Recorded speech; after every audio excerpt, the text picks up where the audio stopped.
ఈ first night ఎలా ఆపాలో నాకు బాగా తెలుసు. నువ్వు వెళ్ళి పాలు వేడి చేయి, వెళ్ళు. ఈ ఇంట్లో నేను అందరికీ పని మనిషిని అయిపోయాను. ఛా! ఈ శోభనం చెడగొట్టకపోవాలి, అప్పుడు చెప్తాను నీ సంగతి.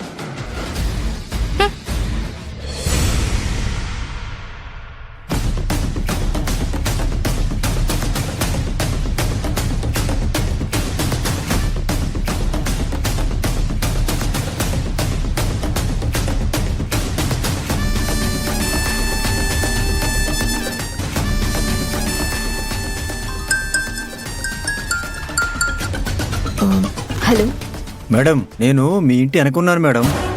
ఓకే, నేను చెప్పినట్టుగా బ్యాక్ డోర్ దగ్గర నుంచి బాల్కనీ సైడ్ వచ్చి నిలబడు. నేను రాహుల్ని అక్కడికి తీసుకొస్తాను.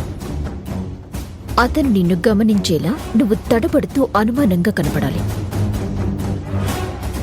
అప్పుడే అతనొచ్చి నిన్ను నిలదీస్తాడు. ఏం చెప్పాలో గుర్తుంది కదా? అంతా మీరు చెప్పినట్టే చేస్తాను మేడం. సరే, వెయిట్ చేయి. ఈ రాహుల్ ఎక్కడున్నాడు?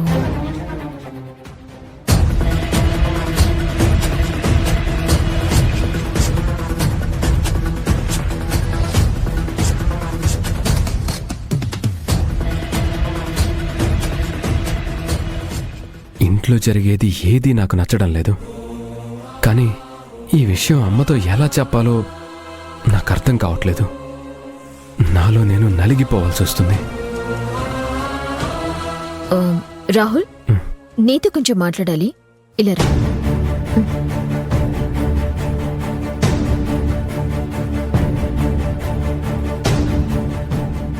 ఏంటక్క, ఏం మాట్లాడాలి? రాహుల్, అందరూ ఇంత సంతోషంగా ఉన్నారు, నువ్వు మాత్రం ఎందుకింత డల్గా ఉన్నావో నాకు తెలుసు. నీ చిన్ననాటి స్నేహం, ప్రేమ గురించి ఆలోచిస్తున్నావు కదూ? అవునక్క, నేను తనతోనే నా జీవితం అనుకున్నాను. అమ్మతో నా మనసులోని మాట చెప్పాలనుకునే లోపే ఇలా జరిగిపోయిందక్క. నేను ఈ పెళ్లిని యాక్సెప్ట్ చేసే పరిస్థితిలో లేనక్క. నువ్వు యాక్సెప్ట్ చేయకపోవటమే నాకు కావాలి రాహుల్. నేను అర్థం చేసుకోగలను రాహుల్. మనసులో ఒకరిని పెట్టుకుని వేరొకరితో జీవితం పంచుకోవటం నరకంతో సమానం. కానీ ఏం చేస్తాం? తలరాతని తప్పించలేం కదా. అయినా నువ్వైనా పెద్దమ్మ కంటే ముందుగా అభితో అయినా ఈ పెళ్లి నీకిష్టం లేదని చెప్పాల్సింది. చెప్పానక్క, వ్యాలంటైన్స్ డే రోజే చెప్పాను. అవునా? నీ మనసులో తను లేదు అని తెలిసి కూడా అభి ఇంట్లో ఎవరితో చెప్పుకునే ఎందుకుంది? తన ఉద్దేశం నాకు తెలియదు, కానీ నేను చెప్పాలనుకునే లోపే జంగమయ్య రావడం, శివ కళ్యాణం గురించి చెప్పడంతో అభినే నన్ను కూడా ఆపింది.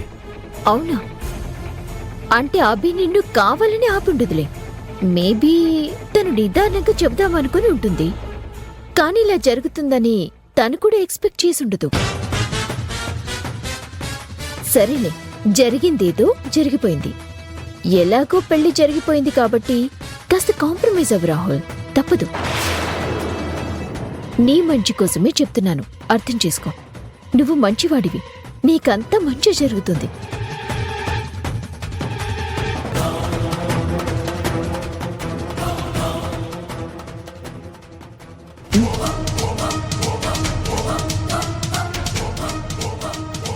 సరే రాహుల్.